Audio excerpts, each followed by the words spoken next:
I was fired after 17 years, called worthless by a man I saved from disaster. One minute I was the brains behind Neurosphere's success. The next, I was escorted out by security while executives laughed. Marcus Harmon, the founder's son, destroyed my career with a smirk on his face. "You're just not worth what we're paying you," he said in front of everyone. This from the same arrogant kid whose catastrophic mistake I fixed during his internship, a mistake that would have bankrupted the company. I saved him then. I trained his staff. I built every system that made him rich. My reward? Public humiliation and betrayal. What Marcus never knew was that I had an insurance policy, a contract clause giving me control of the systems I created. Now I had a choice: walk away broken, or hit delete and watch his empire crumble. He thought I was worthless. I would show him exactly what I was worth. I built Neurosphere's core architecture from nothing. When Richard Harmon hired me 17 years ago, the company operated out of a converted garage with spotty internet and second-hand servers. What it lacked in resources, it made up for in vision. Richard understood what his financial algorithms could become with the right infrastructure. "I don't understand what you do, Alex," Richard told me during our fifth all-nighter, "but I know I need you to do it." That honesty earned my loyalty. While Richard secured investors and clients, I constructed digital foundations that could support a corporate empire. My systems made his algorithms scalable, secure, and lightning-fast. As we grew, I trained dozens of programmers who went on to prestigious positions elsewhere. I remained the constant, the invisible infrastructure. I didn't realize it then, but being invisible would become both my strength and my weakness. As Richard's wealth and influence expanded, so did his paranoia about losing what we'd built. During contract renegotiations 10 years in, he insisted on adding what he called my insurance policy. "If anything happens to me, I need to know you're protected," he said, sliding the document across the table. The clause granted me system sovereignty should core architectural oversight be compromised. In practical terms, it meant I retained ultimate control over the systems I'd designed, regardless of management changes. Richard's lawyers had argued against it, but he insisted. I hadn't asked for it, but I signed. I never thought about that clause again until the Monday morning. Richard called an all-hands meeting to announce his semi-retirement. "I'll remain as chairman," he told the packed auditorium, "but it's time for new leadership. I'm proud to introduce Neurosphere's new acting CEO, my son, Marcus Harmon." Marcus strode onto the stage with practiced confidence, Harvard MBA. And designer too. Suit. Blinding smile. Not a technical bone in his body. Looking back, I should have seen the threat immediately. "I'm honored to continue my father's legacy," Marcus began, "while bringing Neurosphere into the future." I studied him from the back row, remembering the summer he'd interned in our finance department 5 years earlier. On his third week, while running simulations on our trading platform, he'd bypassed 3 security protocols and accidentally created a recursive error that would have drained our operational accounts within days. I discovered it during a routine system check, worked through the weekend to fix it, and never mentioned it to anyone, not even Richard. After the announcement, Richard found me in my office. "Nothing will change for you, Alex," he assured me. "Marcus knows you're the backbone of this place." I nodded, unconvinced. I'd seen how Marcus operated, taking credit for others' work, promoting those who flattered him, discarding anyone who questioned his decisions. I should have trusted my instincts. They had never failed me before. Within weeks, my concerns materialized. Marcus began restructuring departments, bringing in consultants from his business school network. Longtime employees found themselves reassigned or nudged toward retirement. Claire Donovan, our CFO and my closest ally in upper management, dismissed my unease. "It's just new blood, Alex," she said over lunch. "Companies evolve. We can't stay stuck in the past." I trusted Claire. We'd weathered several corporate storms together, and she'd always valued substance over style. If she wasn't worried, perhaps I was being paranoid. But when Marcus began discussing a digital transformation initiative without consulting me, the warning bells became deafening. I started documenting everything. I backed up critical documentation to my personal devices. For the first time in a decade, I reviewed that special contract clause, just in case. I didn't know it then, but those precautions would save me. The summons came 3 months after Marcus took control. His assistant emailed me at 8:42 a.m. Urgent meeting, executive. Conference room, 9:02 a.m. When I arrived, the entire executive team sat around the glass table with Marcus at the head. Claire sat at his right hand, studying her tablet intently. "Alex, good of you to join us," Marcus said, not bothering to stand. "We've been reviewing our organizational structure and have made some decisions." The room temperature seemed to drop 10 degrees. "Your position is being eliminated, effective immediately," he continued. "We're implementing a distributed architecture team model with younger talent, more innovative, less legacy."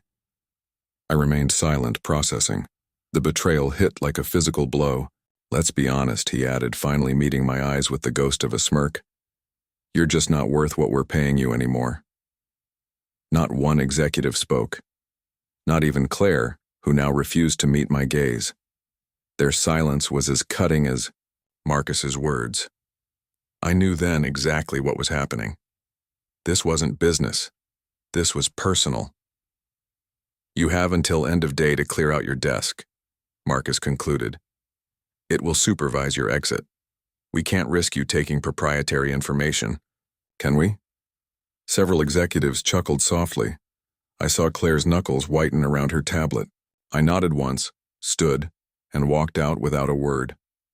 Security escorted me to my office, where I collected personal items under watchful eyes. They took my company laptop and phone, but missed the personal tablet in my messenger bag, the one containing backups of all my documentation. As I left the building I'd helped design, carrying 17 years of my life in a cardboard box, I felt no anger, only clarity. Marcus had made a critical error, just like he had during his internship. Only this time, I wouldn't quietly fix.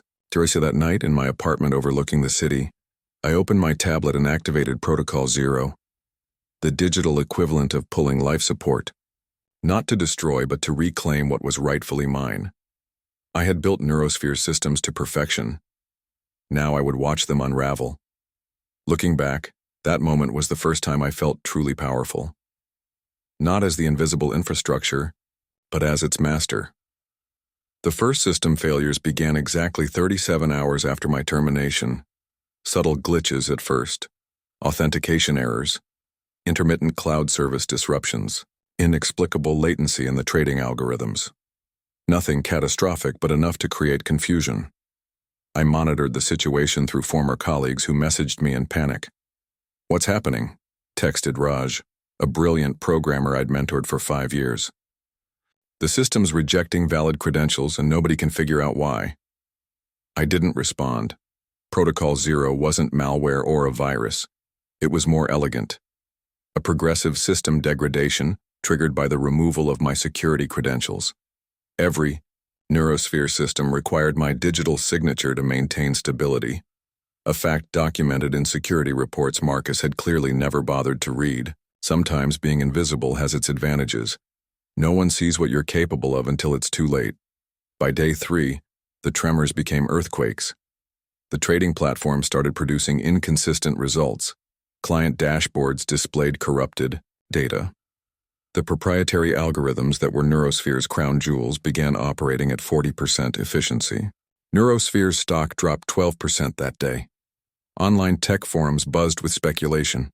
A financial news site ran the headline, "Trouble at Neurosphere. Technical issues or leadership problems." My phone rang constantly. Desperate calls from the ETO IT department, from middle managers, even from board members. I declined them all. I watched from a distance as my creation started to break down without me. It felt like justice. On day 5, Claire found me at the coffee shop near my apartment. She looked like she hadn't slept in days. "Alex," she said, sliding into the chair across from me. "We need to talk." I sipped my coffee. "I believe we've said everything that needs saying." "You don't understand. This isn't what I wanted. Her voice cracked slightly. Marcus assured me your position would be transitioned, not eliminated. He said you'd be offered a generous consultancy arrangement. Yet you sat there silently while he called me worthless. Claire flinched. I made a mistake. I thought I could protect the financial division by staying in his good graces. Congratulations on your promotion to COO, I said flatly. She leaned forward. There's something you should know. Marcus knew exactly who you were. Richard told him you were the company's most valuable asset. Marcus deliberately targeted you because he resented how his father valued your technical expertise over his business acumen. This confirmed what I had suspected, but hearing it stated so plainly still felt like a knife between my ribs. I had spent 17 years being the invisible backbone of Neurosphere, only to be cut out by a man who felt threatened by my very existence. And now? I asked. Now, everything's falling apart. The IT team can't stop the degradation. Major clients are threatening to pull out. Marcus is telling the board you sabotaged the systems. She paused. Did you? I did nothing illegal, I replied calmly. I simply revoked my system sovereignty, as is my contractual right when core architectural oversight is compromised. Understanding dawned on her face. The insurance policy. Richard was wiser than his son. Claire's phone buzzed. She glanced at it and paled. Neurosphere's stock just dropped another 18%. Marcus is calling an emergency board meeting. She stood, hesitating. He's going to come after you, Alex. I expect he will, I said, returning to my coffee. I'll be right here. I felt a strange sense of calm. Each system failure was another step in proving my worth to those who had dismissed me. Marcus arrived at my apartment that evening, his Armani suit wrinkled, eyes bloodshot. Gone was the smooth corporate prince. This was a drowning man. Fix it, he demanded the moment I opened the door. Name your price. I let him in, noting with satisfaction how his eyes darted nervously around my modest living space. What did you do to my company? He asked, pacing. Your company? I raised an eyebrow. Interesting perspective. Cut the bullshit, Alex. Whatever you did, undo it. I'm authorized to offer you $5 million in severance and a non-disclosure agreement. I walked to my desk and retrieved a printed copy of my contract, turning to the highlighted clause. I've done nothing except exercise my contractual rights. When you removed me, you triggered Protocol Zero, a systematic reduction in operational capacity that occurs when core architectural oversight is compromised. He snatched the document, skimming it with growing horror. This is corporate blackmail. This is the insurance policy your father created. He understood my value even if you didn't. I never thought I'd enjoy watching someone's arrogance crumble, but watching Marcus realize his mistake brought me immense satisfaction. Marcus threw the contract down. I'll have our lawyers invalidate this. You'll never work in tech again. Your lawyers can try, I said calmly. But while they do, Neurosphere will continue its decline. By this time next week, your company valuation will have dropped 60%. Major clients will have migrated to competitors, and the board will be asking why you fired the one person who could have prevented this disaster. His face contorted with rage. What do you want? There's no price, I told him. But there is a condition. You resign, publicly, citing your own incompetence. That's career suicide.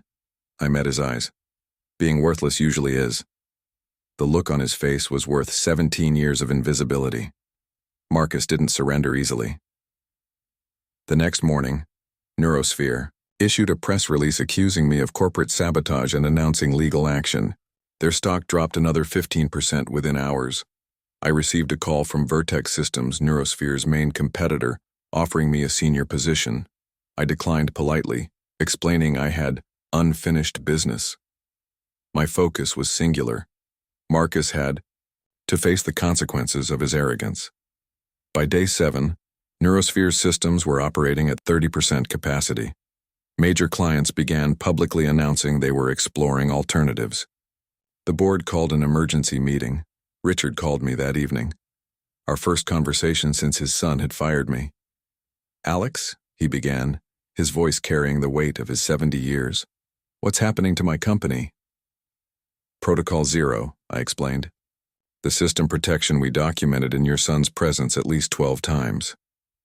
A heavy silence followed. "He didn't read the reports, did he?" "Not one." Richard sighed. "The board wants your head on a pike. They're talking criminal charges, civil suits, the works." "They won't find anything," I assured him. "Every action taken is authorized by my contract." "Marcus claims you never mentioned this protocol." "I mentioned it in quarterly security reports for the past 7 years. There's an entire section titled System Sovereignty Protocols." Perhaps he was too busy planning his digital transformation initiative to read them. I had always been meticulous in my documentation. Now that meticulousness was my shield. Another silence. "The board's forcing him to negotiate. What do you want, Alex?" "I already told him he resigns. Publicly." "This company is his birthright," Richard protested. "Then he shouldn't have treated it like a toy," I replied. "He chose to destroy what we built. He called 17 years of my life worthless. Actions have consequences, Richard. And if he doesn't resign, then in approximately 5 days Neurosphere will effectively cease to function. The core algorithms will be operating at under 20% efficiency. Client data will remain secure but largely inaccessible. Your competitive advantage will be erased." Richard's voice hardened. "I could take your side against my own son. The board would listen to me." "You could," I agreed. "But we both know you won't." After we hung up, I received a text from Claire. "Marcus calling press conference tomorrow 9 a.m. Says he's bringing in forensic team that's identified the problem." I smiled. Marcus was still underestimating me. It's strange how clearly you can think when you've nothing left to lose. The press conference was broadcast live on financial news networks. Marcus stood at a podium, flanked by men in suits he introduced as cybersecurity experts who had isolated the source of our technical difficulties. A disgruntled former employee implemented unauthorized code designed to trigger system failures upon his departure, Marcus announced confidently. "We've identified the vulnerability and expect full restoration of services within 48 hours. Behind the scenes, I knew what was happening. They'd found a dummy protocol I'd planted years ago precisely for this scenario. A decoy designed to be discovered while the real Protocol Zero continued undetected. 2 days later, when their fix failed spectacularly, Neurosphere's stock dropped below its IPO price for the first time in company history. The board called for Marcus's resignation. His response was to double down.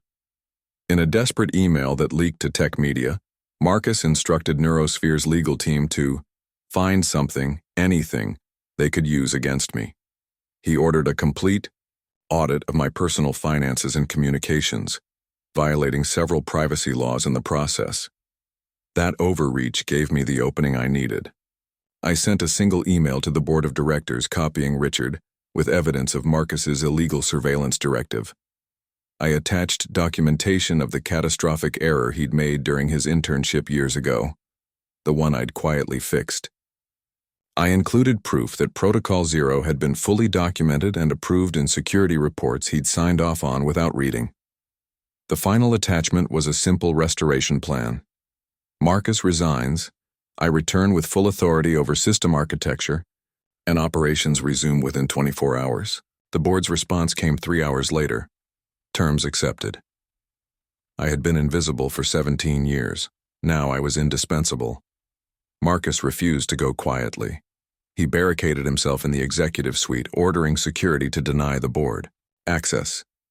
He called a press conference where he painted himself as the victim of corporate espionage, claiming I had colluded with Vertex Systems to sabotage Neurosphere. His desperation only made my victory sweeter.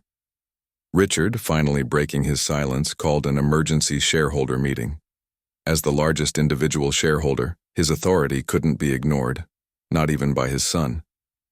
I attended as Richard's proxy, walking into Neurosphere headquarters for the first time since my termination. The building systems recognized me immediately, lights brightening slightly, doors unlocking automatically. Even in decline, The architecture I'd built acknowledged its creator. The boardroom fell silent as I entered. Some executives looked shocked, others relieved.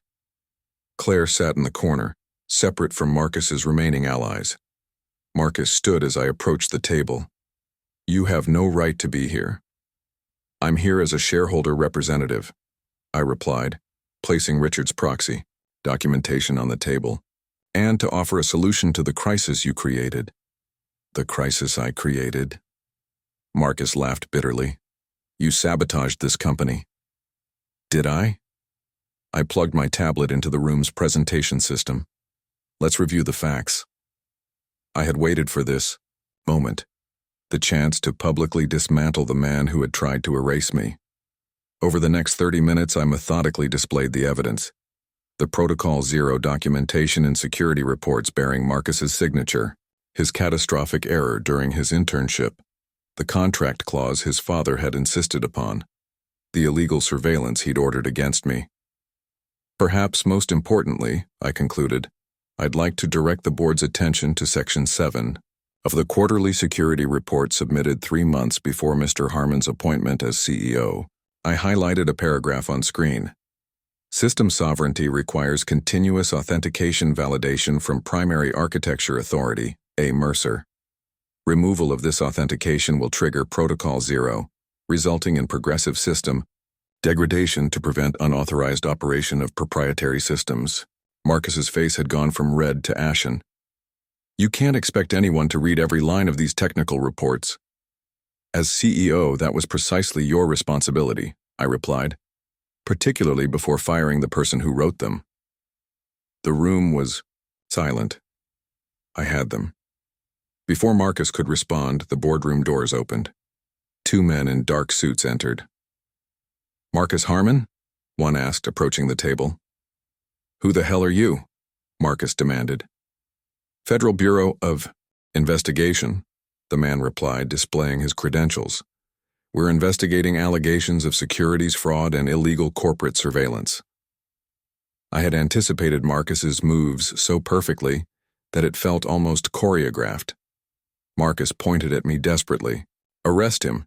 He's the one who sabotaged our systems." The agent glanced at me, then back to Marcus. "Actually, sir, we're here about your directive to illegally monitor Mr. Mercer's personal communications and finances, and about your failure to disclose material system vulnerabilities to investors while assuring them all technical issues were resolved." As the agents escorted a protesting Marcus from the boardroom, the chairman turned to me. "Can you actually fix this?" I nodded. "Within 24 hours, all systems will be operating at 80% capacity, full restoration within a week." "And your terms?" "I'll need complete autonomy over technical operations, a board seat, and 15% ownership of the company." The chairman looked around the table, seeing nothing but nodding heads. "Done." The invisible architect was now visible, valued, vindicated. That evening, I returned to my former office and entered the master command that would begin reversing Protocol Zero. As systems gradually came back online, I received a text message from Richard. "You won. Was it worth it?" I didn't respond immediately. Instead, I began rebuilding what Marcus had tried to destroy, methodically restoring each system layer by layer. The architecture welcomed me back, responding to my commands like a loyal instrument to its musician. By dawn, Neurosphere was functioning again. By the end of the week, our stock had rebounded. By the end of the month, I had restructured the entire technical operation to prevent anyone from ever again dismissing its importance. I had spent years being invisible. Now I would ensure my value was recognized. Claire approached me in the cafeteria during this rebuilding phase.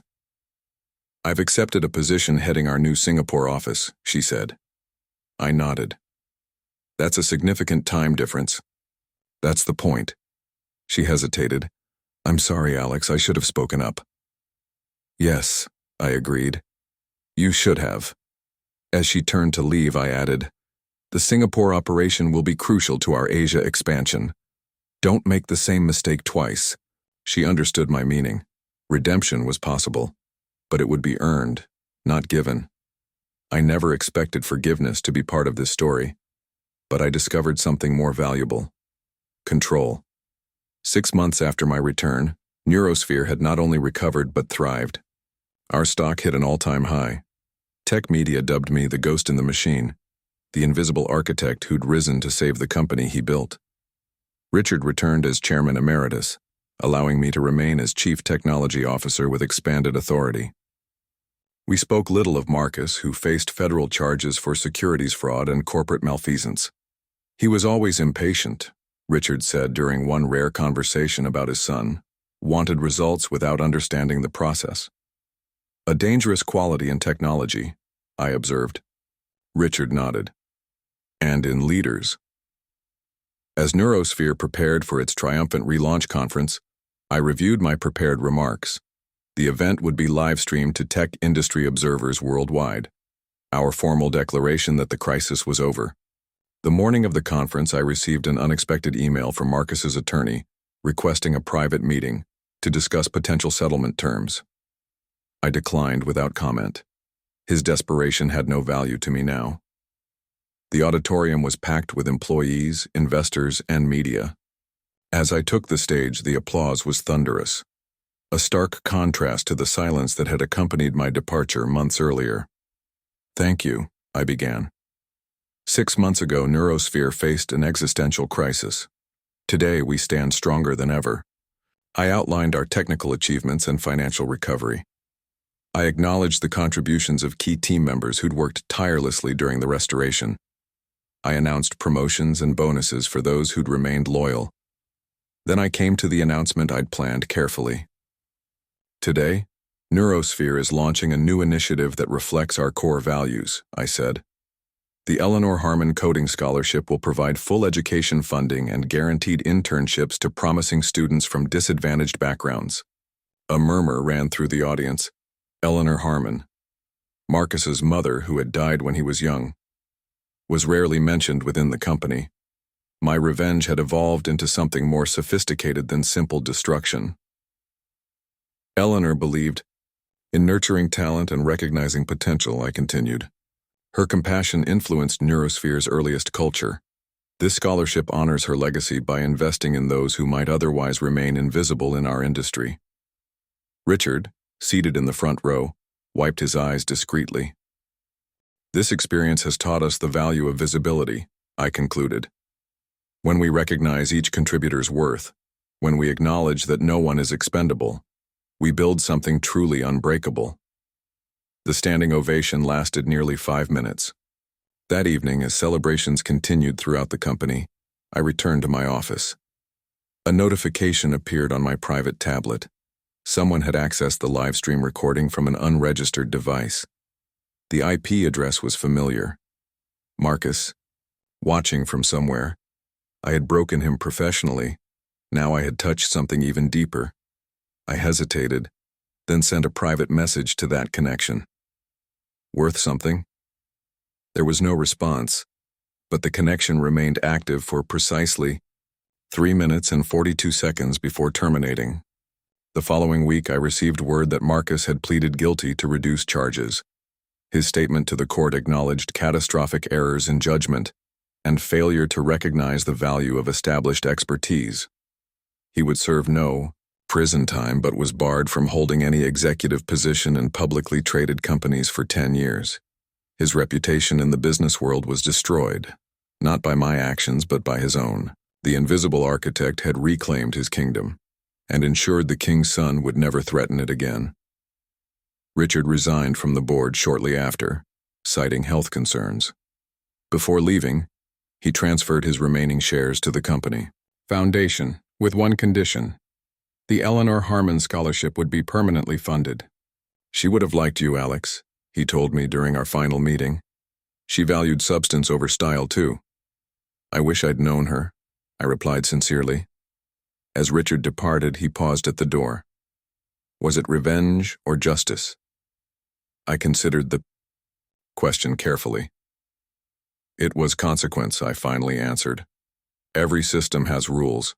Break them and the system breaks you." He nodded slowly.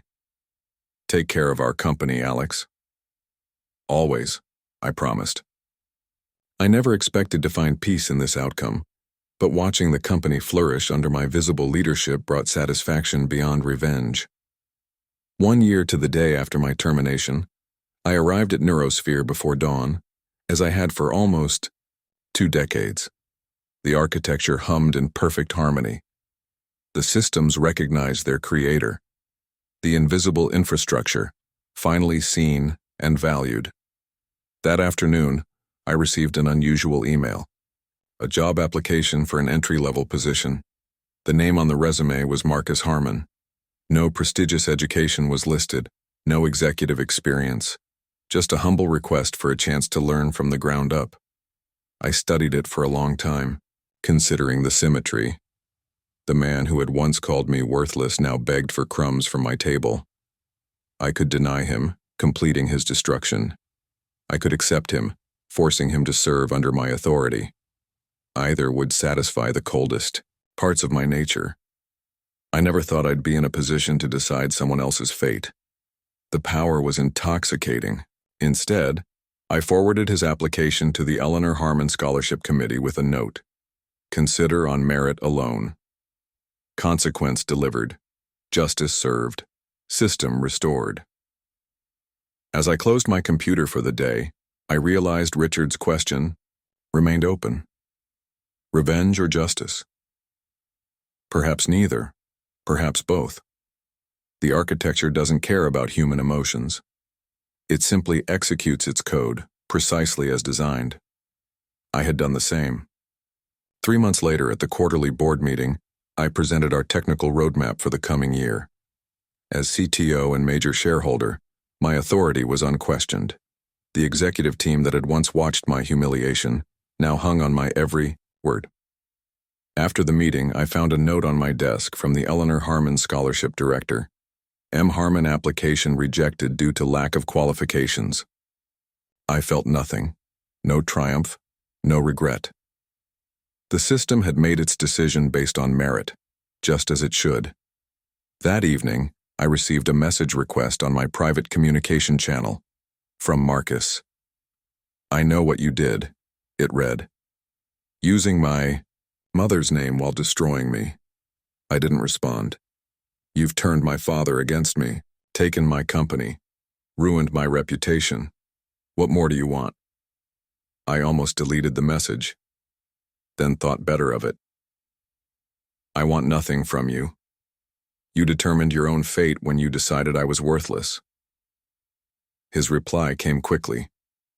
Everyone makes mistakes. Some mistakes have consequences. My father is dying, Marcus wrote after a pause. He won't see me, says he can't bear to face what I've become. I hadn't known about Richard's condition. The news affected me more than I expected. I never imagined becoming the arbiter of another man's redemption, yet here I was. What you do with your failure defines you more than the failure itself, I finally replied. Your father understood value. Perhaps it's time you learned. I closed the channel and went back to work.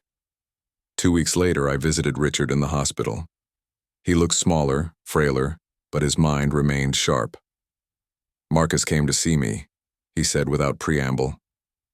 And? He's changed, humbled. He asked for nothing, except forgiveness. I nodded, unsurprised. Did you give it? Richard smiled faintly. Partially. The rest he'll have to earn. Fair. He mentioned you've been corresponding. Briefly.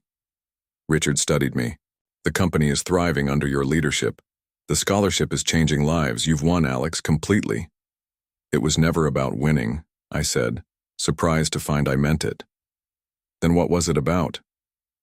I considered this carefully. Value, recognition, being seen. Richard nodded slowly. The invisible man, finally visible. When he died 3 days later, I felt a genuine sense of loss. Richard had seen my value when no one else did, had given me the tools to protect myself, had created a son who tried to destroy me, but also created the conditions for my rise. At the funeral, Marcus approached me, eyes red but composed. Thank you for coming. Your father was a good man. Marcus nodded, better than I understood. We stood in uncomfortable silence. I have no right to ask, Marcus finally said. But the scholarship program is accepting applications for administrators, people with business skills to help it expand. I could barely believe his audacity. Yet there was something different about him. The arrogance gone, replaced by something resembling humility. Apply if you want, I said neutrally. It's a meritocracy now. Like it always should have been, he acknowledged. I never expected to find closure in this revenge story, but something had shifted. 2 months later, the scholarship committee hired Marcus as an administrative assistant. His Harvard MBA qualified him for more, but he accepted the position without complaint. I made no effort to influence the decision either way. At the second anniversary of my return to Neurosphere, tech media ran a profile calling me the Phoenix, architect who had risen from corporate ashes to revolutionize the industry. The article mentioned Marcus only as a cautionary footnote. Former CEO whose mismanagement nearly destroyed the company. Once that would have brought me satisfaction. Now it seemed merely factual. I found Marcus working late one evening as I left the office, organizing scholarship applications, checking references. You don't need to prove anything to me, I told him. He looked up, surprised. I'm not doing this for you, or even for my father's memory. Then why? Because value matters, he said simply. You taught me that. I nodded and continued to my car. The systems architect who had built empires from code had dismantled a man and then watched him rebuild himself. It was neither the revenge I had planned nor the justice I had sought. It was something more complex, more human. The invisible infrastructure had become visible at last, to everyone.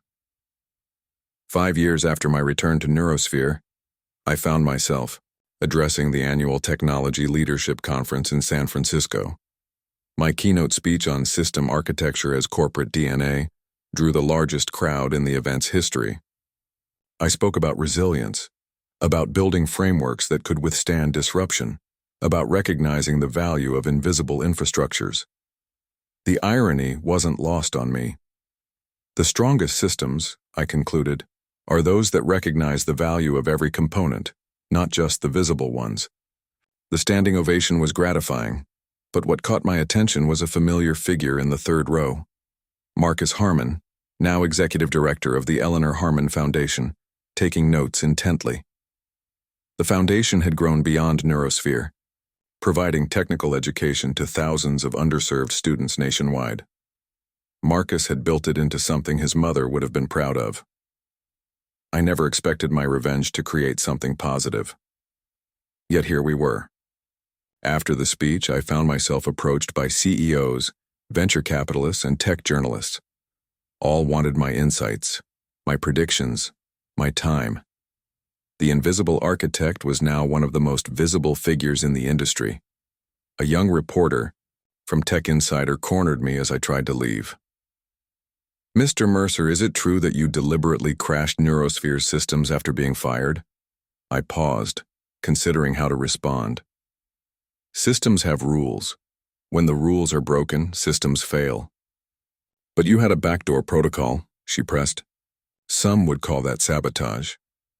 Some would call it an insurance policy, one that was fully documented and approved by management. Including Marcus Harmon? I smiled thinly. Mr. Harmon chose not to read the documentation. That was his mistake, not mine. 5 years had passed, but the story still fascinated people. The invisible architect who had brought a corporate empire to its knees with a few lines of code. Later that evening, I found myself at a restaurant overlooking the bay. I had arranged to meet Claire, who was in town from Singapore. Her regional operation had become Neurosphere's fastest-growing division.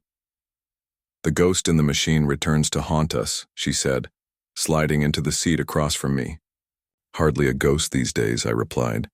She studied me over her wineglass. Fame suits you better than invisibility. Both have their uses. We spoke of business, of mutual acquaintances, of the company's future. then, inevitably, of the past. I saw Marcus give a speech last month, she said carefully, about second chances and earned redemption. He's changed. I shrugged. People adapt when they have no choice. He mentioned you, called you his greatest teacher. I felt a complex emotion I couldn't immediately identify. What did I teach him? That true value isn't about position or power. It's about building something that lasts. Claire set down her glass. He also said he owes you a debt he can never repay. I had never wanted repayment, only recognition, vindication, revenge, and I had received all three in abundance. The next morning, I woke to news that Neurosphere's stock had hit an all-time high following my keynote. Market analysts were calling it the Mercer effect. The validation that had once been denied me now came in waves, almost overwhelming. Strange how revenge, once achieved, loses its sweetness. As I prepared to return home, I received a request from a familiar channel. Marcus. Congratulations on the keynote, it read. Your principles on system architecture have transformed our foundation's educational approach. I could have ignored it, could have left the past buried, but something compelled me to respond. Principles only matter when applied correctly, I wrote. A lesson I learned too late, he replied. The Foundation Board is meeting next week to discuss expansion. Your insight would be valuable. 6 years ago, this man had called me worthless, had tried to erase 17 years of my work, had nearly destroyed the company I built. Now he was asking for my help. I never imagined my revenge would come full circle like this. Send me the proposal, I answered finally. I'll review it.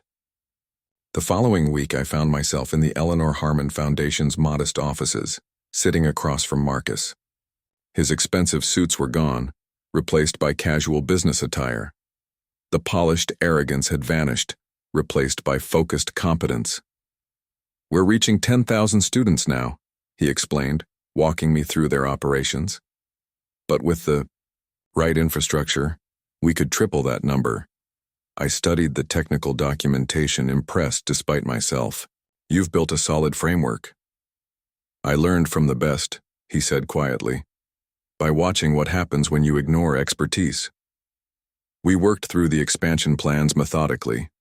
I pointed out potential scaling issues, suggested architectural improvements, identified security enhancements.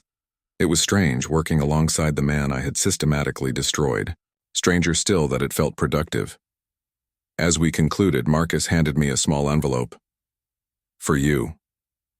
Inside was a handwritten note from Richard, dated shortly before his death.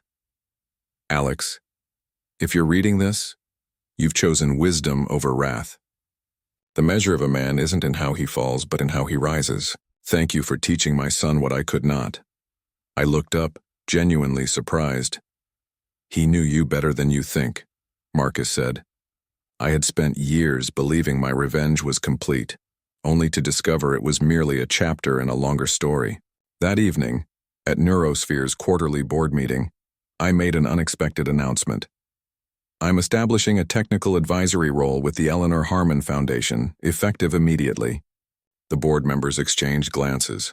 They knew the history, knew what Marcus had done, knew what I had done in return. Are you sure that's wise? The chairman asked quietly. Systems evolve, I replied. So do people. The news generated yet another round of industry buzz. Mercer mentors former adversary in technological redemption story, declared one headline. I didn't care about the headlines anymore. I cared about building something that would outlast revenge. 10 years after my termination and triumphant return, Neurosphere held a gala celebrating its 30th anniversary. As founding CTO and now chairman, I gave the keynote address. 3 decades ago, this company began in a garage with a vision and makeshift servers. I told the assembled crowd of employees, partners, and industry leaders. Today, we're a global leader because we learned a crucial lesson. True excellence requires recognizing the value of every contributor, visible and invisible. My gaze found Marcus in the audience. No longer the arrogant prince, No longer the broken exile. Now a respected leader in his own right, who had earned his redemption. The hard way. The systems we build reflect our values, I continued. They can be fragile or resilient, exclusive or inclusive, arrogant or humble. The choice is ours. Later, as we stood side by side at the reception, a photographer asked for a picture. "The Phoenix and the Prodigal," he joked. Marcus glanced at me, questioning. I nodded slightly. As the camera flashed, I realized the true nature of my revenge. I hadn't just destroyed a man who'd wronged me. I'd forced him to become better, had used his own failure to create something valuable. The ultimate architecture wasn't in the company's systems. It was in the redemption story I had engineered without intending to. Marcus raised his glass slightly. To second chances. I raised mine in return. To recognizing value. We both knew what I meant. The lesson had been brutal, but effective. No one would ever again mistake me for worthless. The invisible architect had not only become visible, he had redesigned the entire system.